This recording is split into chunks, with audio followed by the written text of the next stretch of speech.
ರಂಗನ್ ವರದಿ ಕರಡು ಅಧಿಸೂಚನೆ ಹಿನ್ನೆಲೆ ಸಂಸದ ಯದುವೀರ್ ಮಡಿಕೇರಿಯಲ್ಲಿ ಸಭೆಯನ್ನ ನಡೆಸಿದ್ದಾರೆ. ಜಿಲ್ಲೆಯ ವಿವಿಧ ಸಂಘ ಸಂಸ್ಥೆಗಳು ಹಾಗೂ ರೈತ ಸಂಘಗಳು ಈ ಒಂದು ಸಭೆಯಲ್ಲಿ ಭಾಗಿಯಾಗಿವೆ. ರಾಜಕೀಯ ಪಕ್ಷಗಳ ಪ್ರತಿನಿಧಿಗಳು ಹಾಗೂ ಜನರೊಂದಿಗೆ ಯದುವೀರ್ ಸಭೆಯನ್ನ ನಡೆಸಿರುವಂಥದ್ದು. ಈ ವರದಿಯ ಸಾಧಕ ಬಾಧಕಗಳ ಬಗ್ಗೆ ಸಂಸದರು ಚರ್ಚೆಯನ್ನ ನಡೆಸಿದ್ದಾರೆ.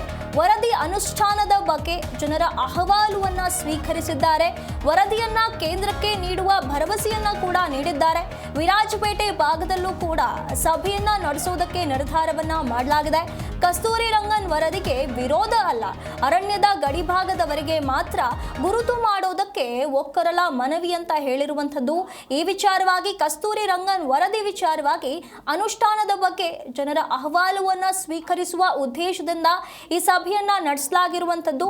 ಸಂಸದ ಯದುವೀರ್ ಮಡಿಕೇರಿಯಲ್ಲಿ ಸಭೆಯನ್ನ ನಡೆಸಿದ್ದಾರೆ. ಇಲ್ಲಿ ಜಿಲ್ಲೆಯ ವಿವಿಧ ಸಂಘ ಸಂಸ್ಥೆಗಳು, ರೈತ ಸಂಘಗಳು, ರಾಜಕೀಯ ಪಕ್ಷಗಳ ಪ್ರತಿನಿಧಿಗಳು ಹಾಗೂ ಜನರೊಂದಿಗೆ ಕುಳಿತು ಇದರ ಬಗ್ಗೆ ಚರ್ಚೆಯನ್ನ ನಡೆಸಿ ಸಭೆಯನ್ನ ನಡೆಸಿರುವಂಥದ್ದು. ಇಲ್ಲಿ ಈ ಒಂದು ವರದಿಯ ಸಾಧಕ ಬಾಧಕಗಳ ಬಗ್ಗೆ ಸಂಸದರು ಚರ್ಚೆಯನ್ನ ನಡೆಸಿದ್ದಾರೆ.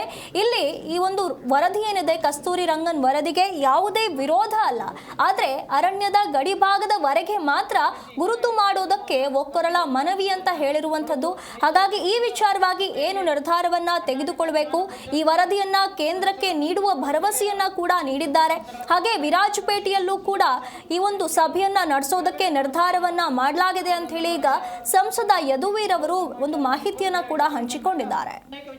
ಒಟ್ಟಾಗಿ ಒಂದು ಹೋರಾಟ ಮಾಡಿರುವಂತದ್ದು. ಇದರ ಅಧ್ಯಕ್ಷರಾಗಿದ್ದಂತ ಸನ್ಮಾನ್ಯ ಮಾಜಿ ಶಾಸಕರು ಆದಂತ ಸನ್ಮಾನ್ಯ ಸಭಾಪತಿಗಳು ಈ ವಿಚಾರದಲ್ಲಿ ಸಾಕಷ್ಟು ವಿಚಾರನ ತಿಳ್ಕೊಂಡಿರುವಂತಹ, ಹಿಂದೆ ಅನೇಕ ಮಾರ್ಗದರ್ಶನವನ್ನು ನೀಡಿರುವಂತಹ ಪರಿಷತ್ ಸದಸ್ಯರು, ಹಿರಿಯ detail on the human animal conflict I'll ask them. That is also on the card.